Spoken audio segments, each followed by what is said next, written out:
Hello, ladies and gentlemen. My name is David Cromar, and I am here constantly learning to help us all learn how to naturally thrive. That is my goal, to help us be aware of all of the environmental factors all around us that are impacting our health, either in a positive way or a negative way. And it's going to be important that we pay close attention to everything that we are exposed to, some of the things we have control over, some of the things we don't. So my goal is to help you learn what are some of the things you have control of and how you can support your health and your body and learn to naturally thrive. So it's been months, 5, maybe even 6 months since my last video. Well, I did one just the other day in the ER when Holden was having some severe seizures, just expressing my thoughts about vaccine injury. But today I want to jump back into kind of the fear versus freedom style videos that I was doing, where I touched on vaccine safety, I touched on social engineering, and I also touched on excitotoxins, MSG, aspartame, natural flavors, yeast extracts, isolated proteins, things like that, very high in glutamate, that cause neuroexcitatory symptoms and destroying our brain cells, things like that. I want to move on to another neurotoxic chemical that just about every single one of us are exposed to every day in extremely high amounts. And it's destroying our health. And what we've been told our whole life is that it's good for us. Okay? And no, I'm not talking about vaccines. I'm talking about a compound that's added to many of our hygiene products, that's also added to our drinking water. So let me just jump over and load up presentation here. All right, jumping over to the Fear versus Freedom page. Reclaim your health and own your life. That's the goal. And yes, I am talking about fluoride. Smile. It's only brain damage. What the heck do I mean by that? Well, let's jump into it. So, medicine is a very mechanistic approach to dealing with things, and it's broken down into specialties. And so dental is its own specialty, and that's all that matters to a dentist. All they learn about is the mouth, the teeth, and that's the only thing that matters. So they're going to look at fluoride and potentially see some benefits when it comes to the strength of your enamel and preventing cavities, and that's all that matters, regardless of any of the non-specific effects. Now, before we jump into actually learning about fluoride and what's the damage done to our body from fluoride, I kind of want to revisit the power of social engineering. So hopefully you watched my social engineering video. If you didn't, I'm going to highly recommend you do. Now, of course, I do kind of veer toward vaccines and giving examples of how we've been socially engineered to believe everything that we're told by the mainstream media and by doctors who really haven't got any education on the topic. And there's some very powerful tools in propaganda that get us to kind of follow along in a groupthink mentality. And fluoride is no different. So when we think about how social engineering affected our views on fluoride, you're going to want to keep in mind how it all works. Now, back in the 40s, it's pretty amazing, but somehow the government, along with the aluminum, steel, and fertilizer industries, convinced and coerced the public by blatantly lying to vote in favor of adding fluoride, which is a powerful neurotoxin, to our drinking water. In the process, removing the freedom of choice for all individuals that want to avoid this medical intervention. Now, how the heck did they do it? Now, I go back to the social engineering video because I talk a lot about kind of the man who wrote the book on propaganda was Edward Bernays, and really fine-tuning these manipulation techniques and groupthink mentality and creating this invisible government on how to control the people, nailed it down into a science. So before we really jump into how they got this law passed and it became nationwide, and then they started pushing this toxin on everybody and, getting it to go through the water system, and that was the easiest way for them to actually dump these toxins from these industrial byproducts at the cost of our health. Now, before we jump into that, let's learn a little bit about what is fluoride and why is it dangerous. So let's go back. We'll start with fluorine. Fluorine itself is a highly reactive element, or halogen. Now, halogens are nonmetallic chemicals or elements that include chlorine, bromine, iodine, things like that, and they are all used in industrial capacities to kill pathogenic organisms, bacteria, microbes, you name it, but they also kill human cells too. And really, we need to pay close attention to anything that's killing microbes, bacteria, viruses, and pathogenic organisms because, well, the majority of our body is made up of those in addition to our human cells. So what is fluoride? Well, fluoride is made when we combine fluorine with another element like calcium or sodium, and then once they combine, they exhibit metallic properties that can actually start accumulating inside our human tissue. Now, it's really important to understand that fact that these toxins accumulate in our body. They get held and trapped. It's not just fluoride, it's aluminum, it's mercury, it's lead, it's all of these toxins. And we're taught not to worry about it because, our body has mechanisms of detoxing, of getting rid of it. Our kidneys are all constantly filtering things out.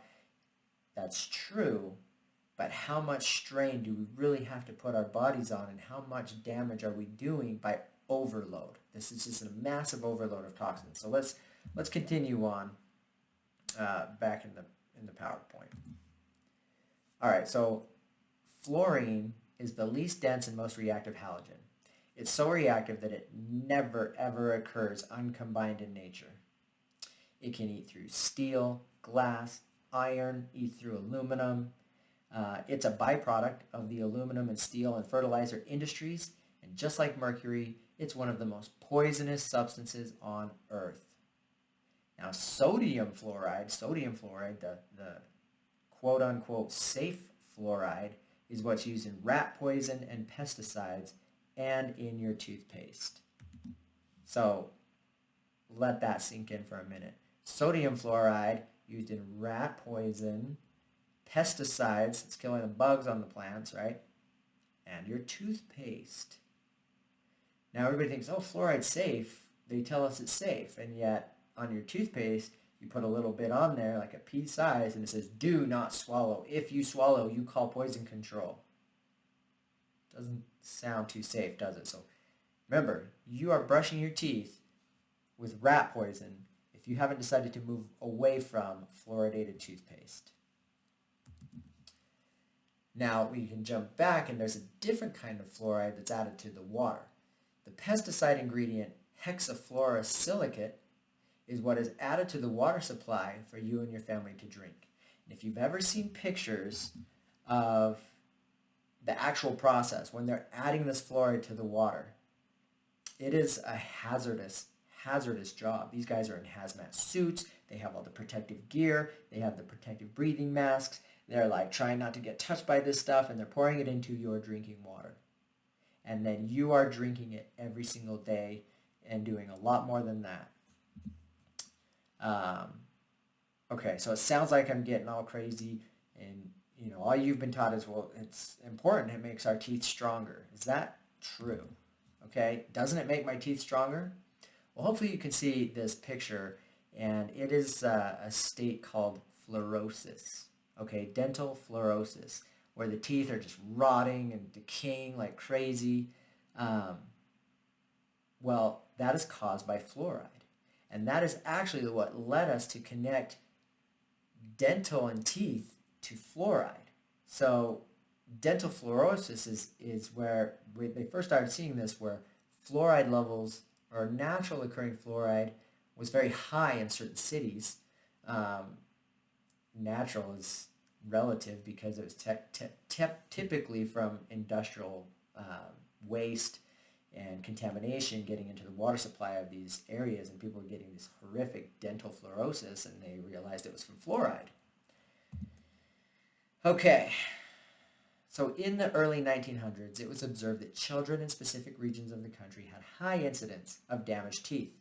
It was later to be determined that high levels of naturally occurring fluoride in the drinking water of those regions was the cause of the enamel irregularities, now known as dental fluorosis, which actually triggered efforts to have fluoride removed from the water sources of those areas. Okay, so think of this. Back in the day, when they actually cared about people and health outcomes, the effort was to remove fluoride from the water, not put it in. Okay? Think of that. So who suggested we add it to the public water supply to strengthen teeth? That is a very, very important question. And to answer that, you just have to follow the money. Or in this case, follow the money directly to the Mellon Institute. Meet Dr. Gerald Cox. The Mellon Institute was founded by the Mellon family, who also owned the Alcoa aluminum manufacturing plants. And through his work there, Cox believed he discovered a new vitamin. That's right, a new vitamin that's going to help us live a healthy life. This vitamin he called was a vitamin was actually fluoride. Fluoride and aluminum. And he believed that these were going to prevent cavities. This is how it all got started. Now, there were opponents to this, very heavy, that were just screaming warnings, saying, don't go this route, the fluoride is horrible, far before the even propaganda efforts began. You know, doctors that actually studied fluoride were saying this is a horrible decision. So Dr. John, I'm not even going to pronounce the name, Yamayanis, I guess I am, noted in his book Fluoride, The Aging Factor, that the American Medical Association on September 18, 1943, cautioned that fluoride is a powerful protoplasmic poison, okay, which means that damages the organelles like our mitochondria, chloroplasts, and our ribosomes, damages us at a cellular level, and that its accumulation would become a problem if water was purposely fluoridated, saying, this is a huge mistake, do not do it. Do not fluoridate the water. They were saying, we know that it accumulates. We know that it kills and destroys the important organelles in the cell. And that warning was completely ignored. On October 1st, 1944, the Journal of American Dental Association also noted that the potential harm outweighed those for good. So even the Dental Association was stating, you know what, maybe there's a benefit here, but the potential harm far outweighs any of the good that it could possibly do. So with that in mind, the Cox Foundation, or not Cox, the Mellon Group and Cox went ahead and hired the propagandist, the man who created and wrote the book on propaganda, and brought in the best spin doctor, Mr. Edward Bernays. Again, here we go. We saw him and his influence in the tobacco industry. We saw his influence all over the place. Here it is with fluoride. If you didn't know that Edward Bernays was involved in this, now you do.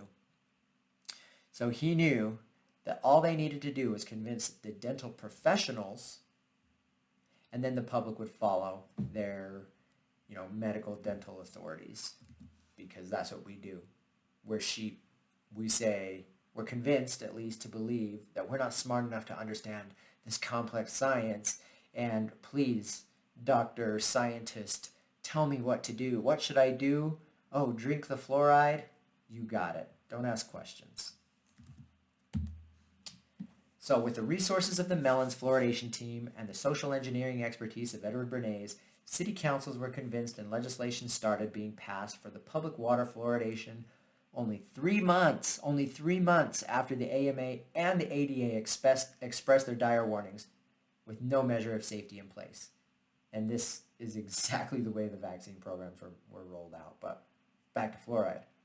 Um, this gave the melons and other industrial giants a way to shift liability from their huge fluoride dumps just by promoting it as a health benefit.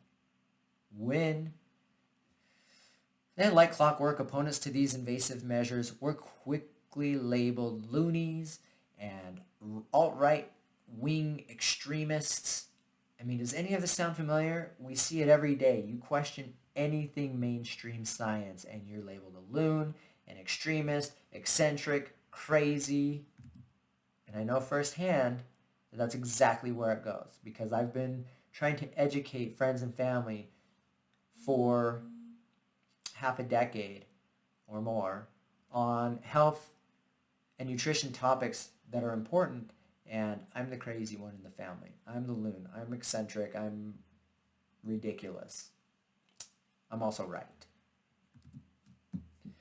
All right. Does drinking fluoride actually reduce cavities?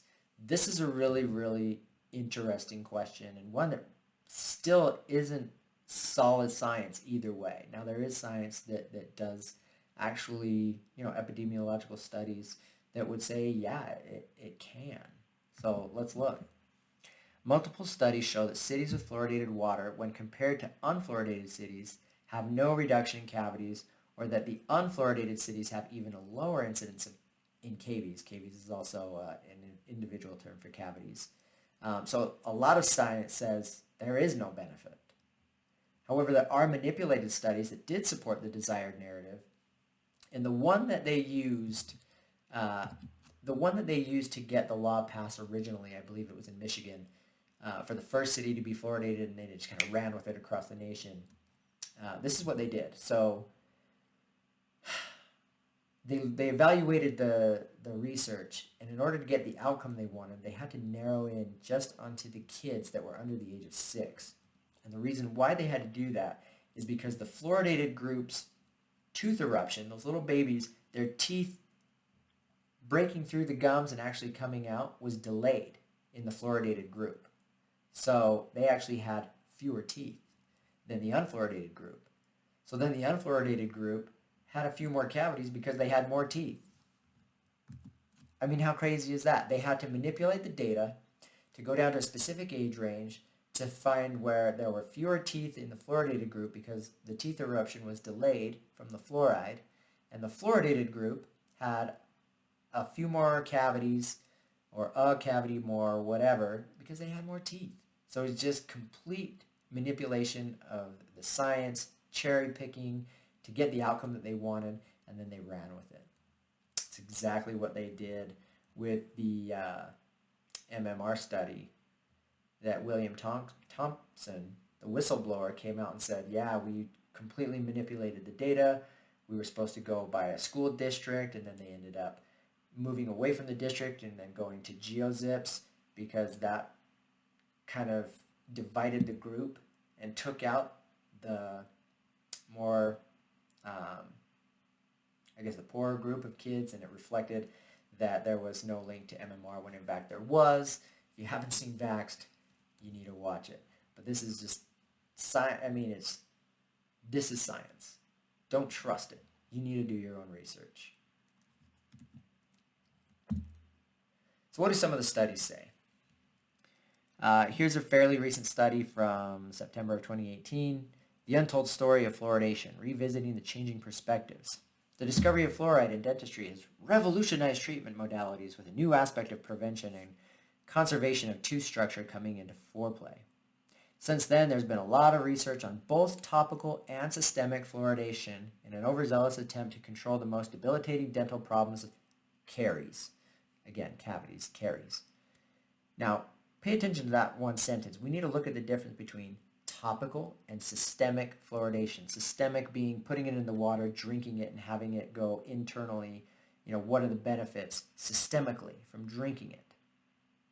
Now it says, although topical fluoride is still being widely used as a preventative measure for dental caries, systemic administration of the same has gained major criticism worldwide. due to the low margin of safety of fluoride and no control over the amount of individual intake when administered on a community level. What does that mean? That means the poison is in the dose. I mean, it's toxic regardless. You're getting in poison, but it is dose dependent. How can you control the dose if it's in your water and you're drinking it and you're getting the same amount in an 8-ounce glass of water that you're told not to swallow on your toothbrush? And then you're told to drink however many glasses of water a day, which is a ridiculous number, and then you're cooking with it. And this has a strong affinity to bind to the food you're cooking, whether it's vegetables or boiling noodles or anything like that. It wants to bind to your food. And then it's also concentrating as the water evapes, and it's reduced into a concentrated level of fluoride. It's impossible to know the dose, to know your exposure, and you are getting poisoned every single day. Okay.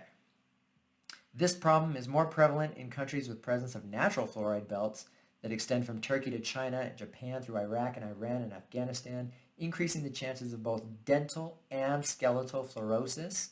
So if you saw what it was doing to those teeth in that picture, imagine that on your bones as well. And hence increasing a focus toward defluoridation. See, now we're coming back to the importance of defluoridation as we start to open our eyes and learn. This historical review highlights the distribution of fluoride worldwide and in India, and also discusses about the various claims of anti-fluoride lobby. Despite the profusion of rhetoric to the contrary, dental caries is a critical concern even today and continues to plague majority of the world's population with giant unmet treatment needs. They're always going to spin it to a positive because they have to get published, and if they want to get published, they can't destroy the mainstream narrative that fluoride is good. Same thing happens with any vaccine study you read. They have to throw in there, vaccines are the greatest thing that's ever happened to us, but they do cause immune disease and brain damage and blah, blah, blah. So pay attention to these studies and how they're worded and why they're worded that way. All right. Fluoride is the pivot of caries prevention and major breakthrough in the history of dentistry. A dogma had existed for many decades that fluoride has to be ingested and acts pre-eruptive, which it does not. Current evidence clearly suggests that the mechanism of action of fluoride is mainly topical and post-eruptive. It is mainly topical and post-eruptive. It is not beneficial systemically. Fluoride is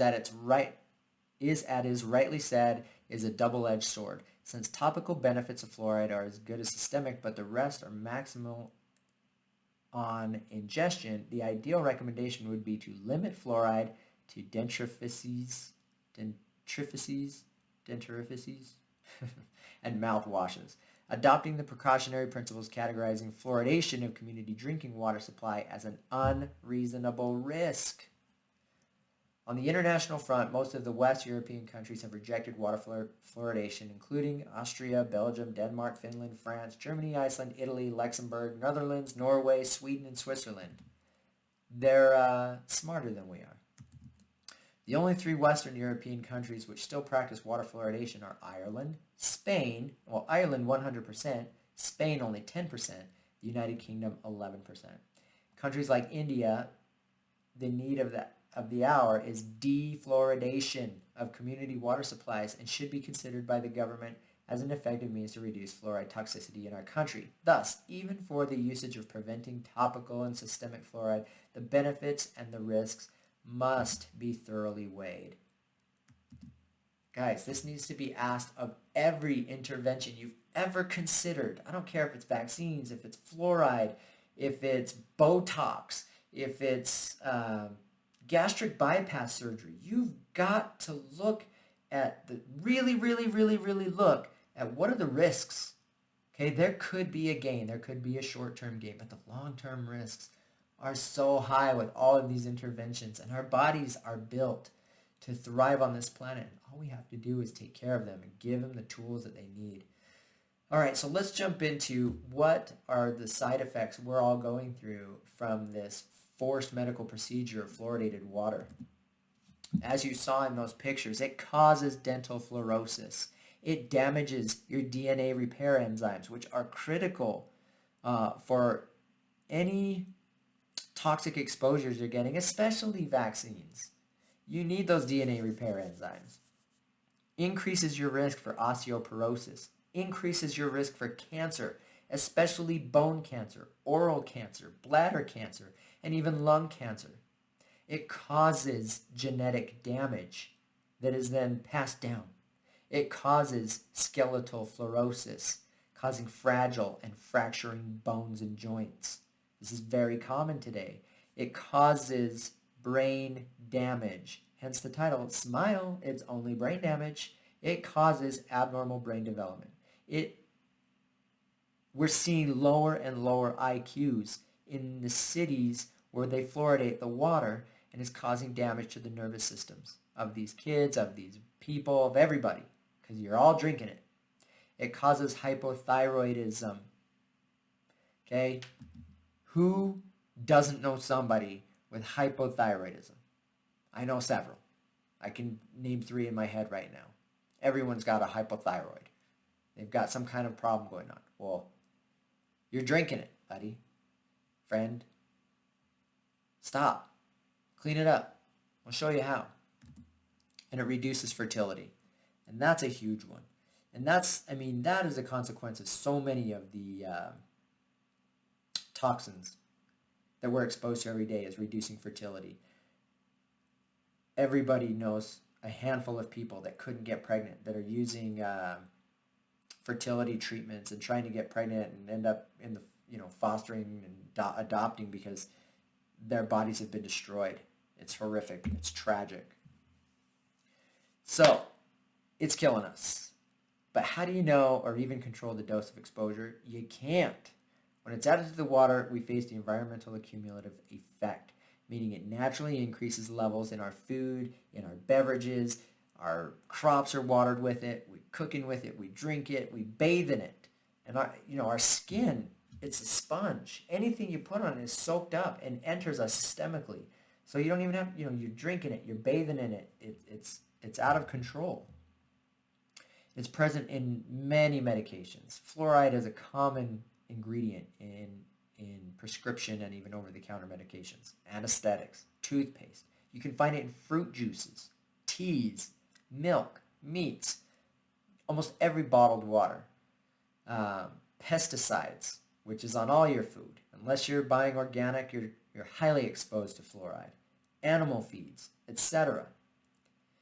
It is estimated that we consume 8 milligrams of fluoride every single day in the U.S., and that is 8 times higher than the recommended safe levels of fluoride consumption. Man. So now that you know fluoride alone is dangerous, man, what about when it combines with other elements in the body? The danger multiplies from there. Let's look at one of the obvious threats. So we're in the age of aluminum. Aluminum is in our water. It's in our food. It's in the air. It's in our vaccines. And what happens when aluminum and fluoride combine? Oh, it's called the alumina-fluoride complex, and it is highly neurotoxic. And I'm going to reference a study here. It says, see the study, the immunoexcitotoxicity as the central mechanism of idiopathology and treatment of autism spectrum disorders, a possible role of fluoride and aluminum. So let me jump out of here and let's look at this study. Now, I highly recommend that if you have the fortitude, the discipline to actually jump in and read the whole study, this is an amazing read. And I've had to read it several times because it's very complex, it's very in-depth, but it really helps me see a huge portion of the brain damage that happened to Holden and why he has such severe, irreversible neurodegenerative disease from the vaccines, from the fluoridated water, from the C-section that he had, from not being breastfed. He had all these things stacked against him. We knew nothing. We were just going along with what we were told is safe and effective and it's for your own good. No, it's not. Okay? Natural is best. Let's just take a look at this study. keep thinking you can see me. You probably couldn't see me through all of that, but let's jump back in. Okay. This says, our review suggests that most autism spectrum disorder risk factors are connected, either directly or indirectly, to immunoexcitotoxicity. Chronic brain inflammation is known to enhance the sensitivity of glutamate receptors and interfere with glutamate removal from the extraneuronal space, where it can trigger excitotoxicity over a prolonged period. Neuroscience studies have clearly shown that sequential systemic immune stimulation can activate the brain's immune system, the microglia, and astrocytes, and that with the initial immune stimulation, there occurs central nervous system microglial priming.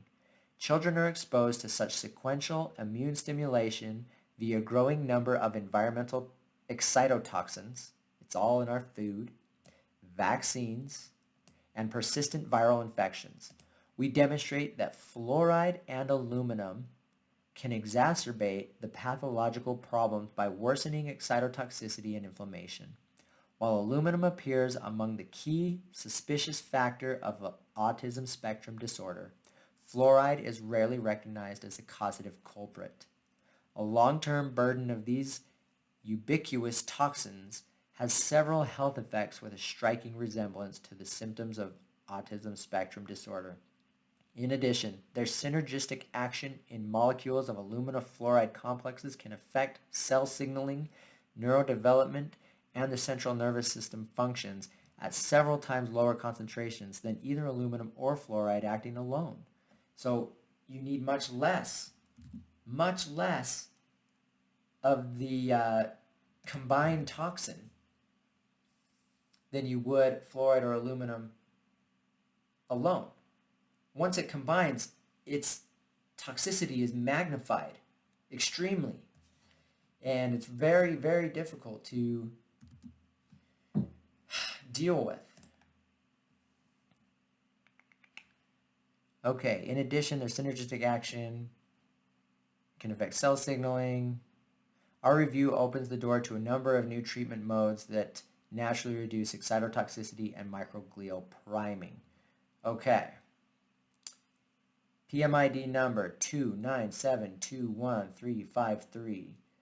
But you can actually access the whole article here on this link, the free PMC article. You click into that, you can read the whole thing. And like I said, I've had to read it many, many times. I like the classic view better when I'm reading through it. And you can go through the whole thing. And maybe it is a long one. This is just one study, guys. You can dive into so much more. And it's really easy to start doing this research on your own. All you have to do is go over to PubMed, type in what you want to look at, right? I want to see fluoride. Maybe how it affects IQ. Click search. Bam. Study after study after study about how there is an association between, look, maternal fluoride exposure and child IQ. How many pregnant moms are drinking the water, bathing in the water, cooking with that water? All of them. You live in a fluoridated city, you're exposing you and your baby to fluoride. Go through. Start clicking into these. Thyroid function with fluoride exposure. Developmental fluoride neurotoxicity. 14 recent cross-sectional studies from endemic areas of natural high fluoride concentrations in groundwater supported the previous findings of cognitive deficits in children with elevated fluoride exposures. 3 recent prospective studies from Mexico and Canada with individual exposures showed that early life exposures were negatively associated with children's performance on cognitive tests. Neurotoxicity appeared to be dose-dependent, and tentative benchmarks dose calculations suggest that safe exposures are likely to be below currently accepted or recommended fluoride concentrations in drinking water. The recent epidemiological results support the notion that the elevated fluoride intake during early development can and does result in IQ deficits that may be considerable.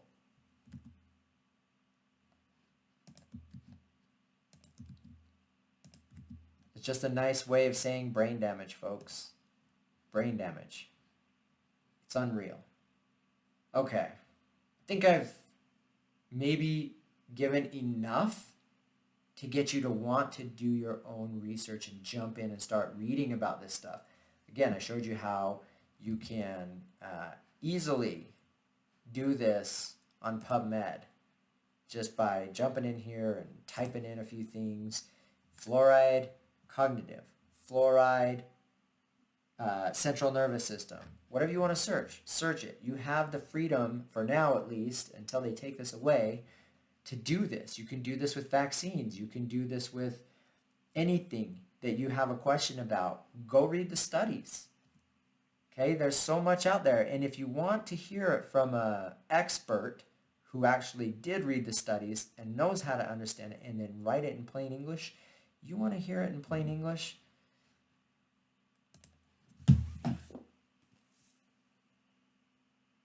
Health and Nutrition Secrets That Can Save Your Life.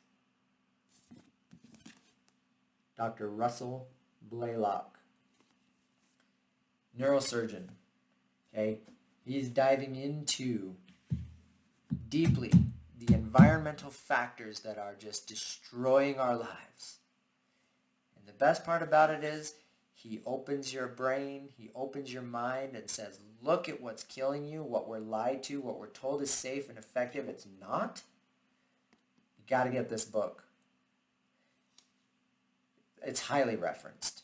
You can go in and find the studies, but he really breaks it down into plain English, and then he gives you guidance on what to do dietarily, what to do supplements to arm your body with the tools it needs to battle this toxicity that has accumulated in all of us, but in other people at different levels. For Holden, it's just stuck forever and it's accumulating. And that excitotoxicity it talks about, the way it's affects the glutamate sensitivities. Anything that's high in glutamate, and he's having seizures like crazy. He was the canary in the coal mine that led me down this path to figure out how are we destroying our bodies, because everything we do, it was quick for us to figure this out with fluoride. In fact, that was one of the first ones we found out for Holden, was when we moved to Colorado. They didn't fluoridate the water here, and then every time we'd go back and visit family in Utah, he'd have tons of seizures, and we could never figure it out. And I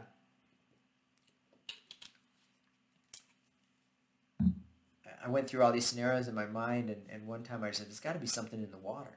And as soon as I said that, I thought, I bet there is. And I went into the county websites of the counties that all of our families, and the city websites, and looked at the fluoridation levels, and every city that we'd go visit had the highest levels of fluoride you could do legally. And so then we started bringing bottled water every time we came, and he'd do better, a little bit better. And that was the first time I started focusing on environmental factors, was fluoride. And then we found monosodium glutamate. And then I learned about monosodium glutamate and free glutamate and excitotoxicity, and that led me to Dr. Blaylock's work. And, tandemly, I was also learning about vaccines and the environmental factors of that as well. So it just continues to go. The more you start to learn, the better off you are. And I don't want to learn because then I get crazy. No, you get smart. You stop living in fear. That's the whole fear versus freedom thing. You learn that your body is capable of self-healing and self-regulating. And it was man's interventions that actually caused irreversible damage in my kids. Okay, and now it's me doing everything I can to help support them naturally with everything that God gave us on this planet that was proper and right for our bodies, not these lab-created concoctions, these synthetics, these awful things that are just destroying our health.